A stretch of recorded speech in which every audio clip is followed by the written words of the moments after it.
दुनिया की क्या रिक्वायरमेंट है, प्रोग्रेसिव वर्ल्ड क्या चाहता है, डेवलप कंट्रीज के क्या मॉडल है, उस बेंचमार्क को कैसे पहुंचना, उस दिशा में हम डेवलपमेंट की दिशा में आगे बढ़ रहे हैं। और हमारा इंफ्रास्ट्रक्चर सिर्फ रोड्स, रेलवे, पोर्ट, एयरपोर्ट यहां तक सीमित नहीं है। Gujarat is only a state in my India where we have a 2,200 kilometer long gas grid.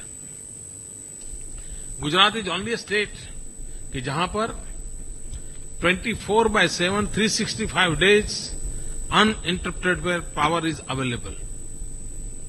यह अकेला गुजरात अपवाद राज्य है। 24 घंटे बिजली मिलना, और वो भी अनइंटरप्टेड, और वो भी 3 फेज। ये गुजरात में संभव हुआ है, ये हमने करके दिखाया है।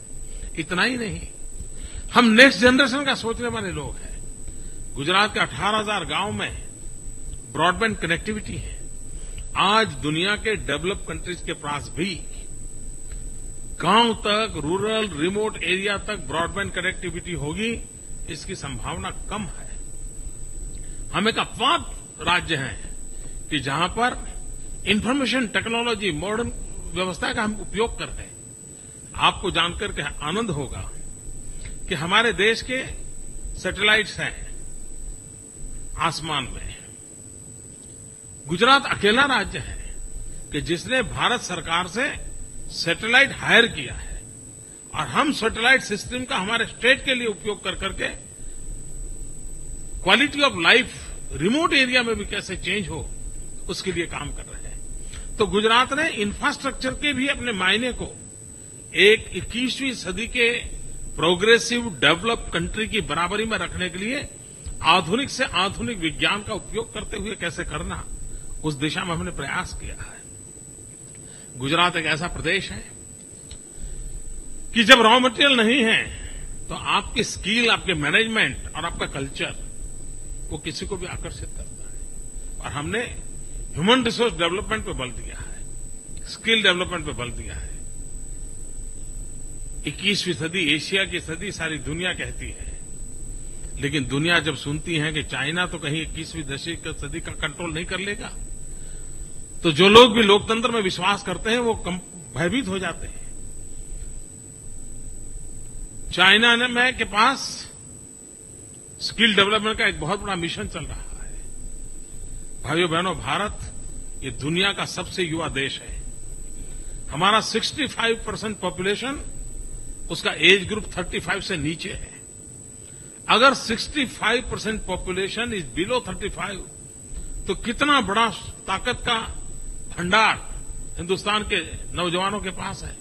तो उसको हम कैसे प्रोडक्टिव बनाएं, और इसलिए हम गुजरात ने एक बेड़ा उठाया है। हमने एक स्किल डेवलपमेंट मिशन उठाया है, और हजारों प्रकार के नए नए स्किल डेवलपमेंट के काम हम उठा रहे हैं। और जिस प्रकार के ह्यूमन रिसोर्स की रिक्वायरमेंट हो, आने वाली इंडस्ट्री, जैसे सुजुकी के लोग आने वाले हैं मेरे यहां, तो उनको ऑटोमोबाइल इंडस्ट्री में किस प्रकार के स्किल वाले लोग चाहिए, उनका काम आज से हमने शुरू कर दिया है, ताकि जब एक तरफ फैक्ट्री खड़ी हो जाएगी उसी समय उनको स्किल मैन पावर अवेलेबल हो जाएगा। तो इतना साइंटिफिक तरीके से ह्यूमन रिसोर्स मैनेजमेंट को कर करके हम आगे बढ़ रहे हैं। हम विकास की नई नई ऊंचाइयों को पार करने के लिए, whether is a skill development, whether is a physical infrastructure, whether is a peaceful labour movement, उसी प्रकार से किसी भी देश में कोई इन्वेस्टमेंट करने जाता है तो सबसे मन में पहले सवाल आता है स्टेबिलिटी का। गुजरात के लोग बहुत मैच्योर्ड हैं, और आज मैं आनंद के साथ कहता हूं कि हमारे यहां पॉलिटिकल स्टेबिलिटी है, और पॉलिटिकल स्टेबिलिटी होने के कारण पॉलिसीज में कंसिस्टेंसी होती है, और जब पॉलिसी में कंसिस्टेंसी होती है तब कॉन्फिडेंस लेवल बहुत बढ़ जाता है। आज गुजरात में इन्वेस्टमेंट इतनी बड़ी मात्रा में आता है, उसके पीछे एक बहुत बड़ी अहम ये रीजन है कि हमने कंसिस्टेंसी होना हमारी पॉलिसी में होने के कारण उसको भरोसा है कि ये ब्लैक एंड व्हाइट में जो नीतियां मुझे मिली है, जिसमें ग्रे एरिया का कोई स्कोप नहीं है, मैं आंख बंद कर करके उसकी ओर आगे बढ़ सकता हूं, और हम उस दिशा में बढ़ने जा रहे हैं। जापान और गुजरात मिलकर के बहुत बड़ी मात्रा में आर्थिक क्षेत्र में अपना पदार्पण कर सकते हैं। आज दुनिया के डेवलप कंट्रीज के जो भी मैन्युफैक्चरिंग फील्ड में काम करने वाली कंपनियां हैं, रिसेशन के इस जमाने में कोई अपनी कंपनी बंद करना नहीं चाहता है, कोई अपने कारखाने धंधा बंद करना नहीं चाहता है। हर एक किसी को टिकना है, रिसेशन के युग में टिकना है, ग्लोबल मार्केट में कॉम्पीट करना है। अगर कॉम्पीट करना है तो क्या चाहिए? उसको लो कॉस्ट प्रोडक्शन चाहिए, लो कॉस्ट मैन्युफैक्चरिंग चाहिए। Low cost production, low cost manufacturing कहां से आएगा? सिर्फ टैक्सेशन कम होने से नहीं आता है, इंसेंटिव से नहीं आता है। चीप लेबर चाहिए, एफिशिएंट गवर्नमेंट चाहिए, स्किल्ड मैन पावर चाहिए, इजीली अवेलेबल एक्सपोर्ट फैसिलिटी चाहिए।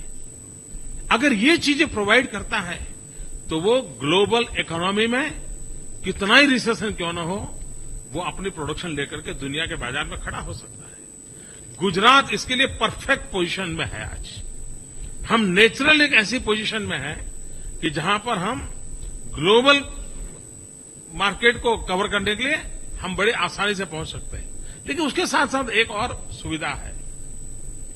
भारत एक स्वयं में एक बहुत बड़ा बाजार भी है, बहुत बड़ा खरीदार भी है। 120 करोड़ लोग, आपकी कोई भी प्रोडक्ट हो, उसका सबसे बड़ा मार्केट तो वहां लोकली मौजूद है। और इस ऐसी अपॉर्चुनिटी बहुत रेयरेस्ट ऑफ द रेयर होती है जो आज गुजरात प्रोवाइड कर रहा है। मैं समझता हूं कि जो भी उद्योगकार गुजरात की धरती पर जाना चाहते हैं, उन सब के लिए अगर वो 10 में से 9 मार्क देना चाहते हैं, 8 मार्क देना चाहते हैं, तो उनको लगेगा नहीं, गुजरात को तो 10 के 10 देने चाहिए। आप जितने भी पैरामीटर तय करेंगे, उन सभी पैरामीटर में गुजरात आज एक नया विश्वास लेकर के आया है, नया प्रगति के नए आयाम को लेकर के आया है, और उसी को लेकर के हम आगे बढ़ रहे हैं। और जब मैं आपके बीच आया हूं, तब जेट्रो का एक बहुत बड़ी team, more than 100 members delegation came to Gujarat, और वो रहे, देखा उन्होंने अपनी आंखों से। मैं जितना शब्दों में कह रहा हूं, उससे ज्यादा बारीकाई से उन्होंने देखा, और उसी का नतीजा है कि आज एक अलग परिणाम आया है। हम गुजरात में जापानीज सिटी बनाने की दिशा में काम कर रहे हैं। हम special economic zone, Japanese special economic zone बना रहे हैं। 2 हमने ऑलरेडी आइडेंटिफाई कर दिए हैं। एक दहेज में, जहां हिटाची के नेतृत्व में डिसैलिनेशन का एशिया का सबसे बड़ा प्लान हम लगा रहे हैं, और दूसरा मारुति सुजुकी के माध्यम से जो हमारा कार का प्लान बनने वाला है, उसके नजदीक में। और हम एक मिनी जापान क्रिएट करना चाहते हैं। जापानीज को एट होम फील होना चाहिए। ये हर प्रकार की व्यवस्था हम खड़ी करना चाहते हैं, और मैं मानता हूं उसके कारण जापानीज को जैसे आउट हाउस गए हैं ऐसा लगेगा। चलिए थोड़ा 3 दिन जापान में काम करें तो 4 दिन गुजरात जाकर के करें, और कोई फर्क महसूस ना हो। उस रूप से हम सारी व्यवस्थाओं को विकसित कर रहे हैं, और विकसित की हुई व्यवस्थाओं का भी लाभ मिलने वाला है। जहां तक एफिशिएंसी का सवाल है, सब लोग जानते हैं गुजरात बहुत ही क्विक डिसीजन मेकिंग स्टेट है। हर चीज को हम समय से पहले इंप्लीमेंट करने वाले लोग हैं, और उसका एक नतीजा हुआ है कि आज सारी दुनिया का ध्यान गुजरात की तरफ गया है। आज मैं जब जेट्रो के बीच आया हूं, तब मैं आप सबको निमंत्रण देता हूं कि आप आइए गुजरात, फील गुजरात, एक्सपीरियंस गुजरात। और एक बार अगर आपने फील किया, एक्सपीरियंस किया, तो इन्वेस्ट करने के लिए मुझे कभी कुछ समझाना नहीं पड़ेगा। वो निर्णय आपका होगा, और मेरे से भी ज्यादा बहुत मजबूत भरा निर्णय होगा, ये मेरा विश्वास है। और friends, I have been thinking that Japan has a strength of experience, Gujarat has the power of enterprise. Japan has technology. Gujarat has a talent to absorb it. Japan has a keenness of discipline. Gujarat has a zeal for performance.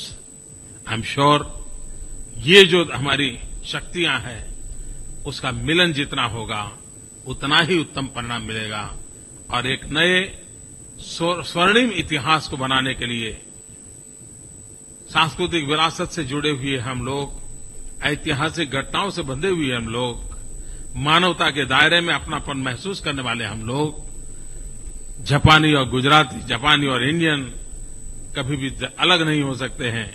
इतनी निकटता जिन लोगों में है और हम न सिर्फ Asia का पूरे विश्व के भाग्य बदलने के लिए एक शक्ति के रूप में उभर सकते हैं, ऐसा मेरा पूरा विश्वास है। उस विश्वास के साथ आज जब मुझे आप सबके बीच आने का मौका मिला है, मैंने कुछ बातें कही हैं। जो इंटरप्रेटर हैं उन्होंने मेरी बात को, क्योंकि मेरा लिखित भाषण न होने के कारण इंटरप्रेटर को भी काफी तकलीफ तो आई होगी, लेकिन फिर भी मेरी इस भावना को आप तक पहुंचाने में बहुत मदद की होगी।